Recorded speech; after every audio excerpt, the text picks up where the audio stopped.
A bad habit a lot of people have is no breakfast in the morning. Yes. But for those of us who do have breakfast, we could be making a mistake as well. Yes, not enough protein. Because most Americans actually get 10 to 12 grams of protein per breakfast, Okay. when our goal is 20 to 30. So we're probably not even getting half of what we should be. Right. And you want to do that throughout the day because it helps our body optimize working with the protein. So 20 to 30 grams of protein per day, and if most of us get 10 to 12, an easy way to get up to that 20 is add a glass of milk. Simple. Because a glass of 8-ounce fat-free or low-fat milk has 9 essential nutrients, which we already know, but it includes that 8 grams of protein. So it gets you up to 20 at least for the protein. It goes a long way. Yes, and so when you're looking at your breakfast favorites, how much protein is in some of these things? You know, some of us have toast with bacon, and a piece of toast is 4 grams.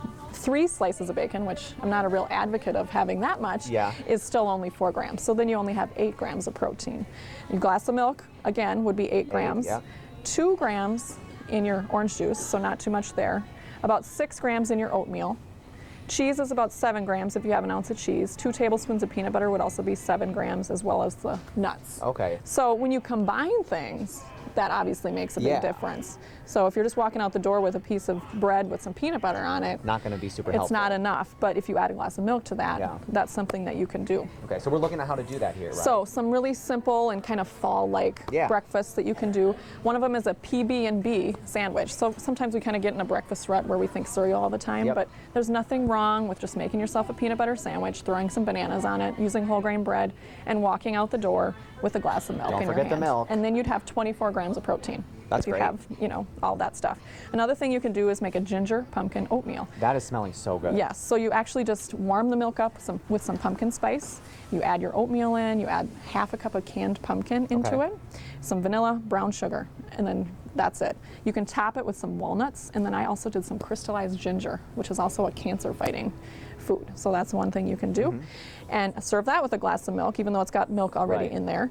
And then the last thing is to make your own latte at home. Have you ever done that? I've never done that. I'm a black coffee guy, but I could enjoy a fall latte. A glass of milk with that would be good, So to make a latte, it's 2 parts milk to 1 part coffee, espresso, tea, whatever. Hot cocoa could also be in there. So we've got our skim milk, and then I've got a 1 cup of that and a half a cup of rooibos tea, which is actually a non-caffeinated tea that you can get if you don't want caffeine. And then you're just going to froth that. Now you could add some pumpkin spice in it, and we've got this quick little Aero latte, it's called.